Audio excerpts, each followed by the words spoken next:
प्रथम बिंदु है विवाह के अवसर पर पहरावनी चौकी में 101 रुपए का सगुन लेने देने का प्रस्ताव लिया गया है। यानी चौकी में 101 रुपया लेना और 101 रुपया देना, यह पहला प्रस्ताव लिया गया है, पहला बिंदु है। दूसरा बिंदु है मिलनी का कार्यक्रम बंद करने का प्रस्ताव लिया गया है। यानी जो सगाई और जो रोके के कार्यक्रम में जो खर्चा होता था उसको बिल्कुल सीमित 5 आदमियों का करें, ये दूसरा बिंदु लिया गया है। उसमें भी लेन देन 101 रुपए की ही रहेगी। जो मिलनी और जो रोका और सगाई का जो कार्यक्रम लिया गया है उसमें 5 आदमी उस काम को करेंगे और उसमें भी लेन देन 101 रुपए की ही रहेगी। यह दूसरा बिंदु लिया गया है। तीसरा बिंदु लिया गया है मृत्यु भोज, जिसको हम गंगोज, काज या मृत व्यक्ति के उपलक्ष्य में जो सवामणी करते हैं वो पूर्णतः बंद रहेगी। यह तीसरा बिंदु लिया गया है।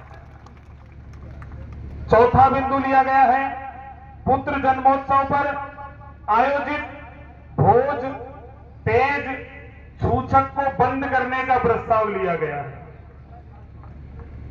ये सही कह रहे हैं एमएलए साहब कि आजकल एक नया व्यवस्था चल गई कि फर्श के ऊपर बैठ करके नहीं लेंगे, या तो कुर्सी के ऊपर बैठ करके ले लो या फिर खाट के ऊपर बैठ करके ले लो, तो लेन देन सारी बंद करी जाए, ऐसा चौथा बिंदु लिया गया है। ऐसा चौथा बिंदु है कि कोई भी लेन देन, सूचक, पेज, जो हम जलवा का कार्यक्रम करते हैं उसमें लेन देन का कार्यक्रम किसी भी प्रकार से बंद हो, ना वो फर्श के ऊपर लिया जाए, ना खाट के ऊपर लिया जाए, ना फिर कुर्सी के ऊपर बैठ करके वो लिया जाए।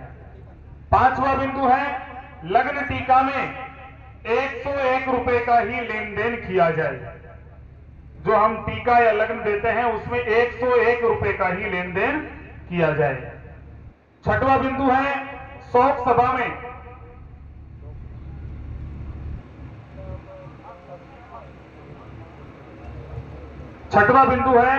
शोक सभा में आगंतुकों के लिए जो नाश्ते की व्यवस्था या फिर भोजन की व्यवस्था करी जाती है वो भी पूर्णतः बंद हो। यह छठवां बिंदु यहां पर इन्होंने प्रस्तावित किया है।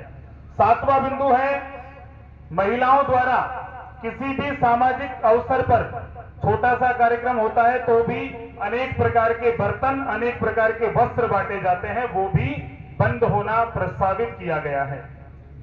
आठवां बिंदु है लड़की की शादी में निज परिवार व थोक के अलावा गांव में केवल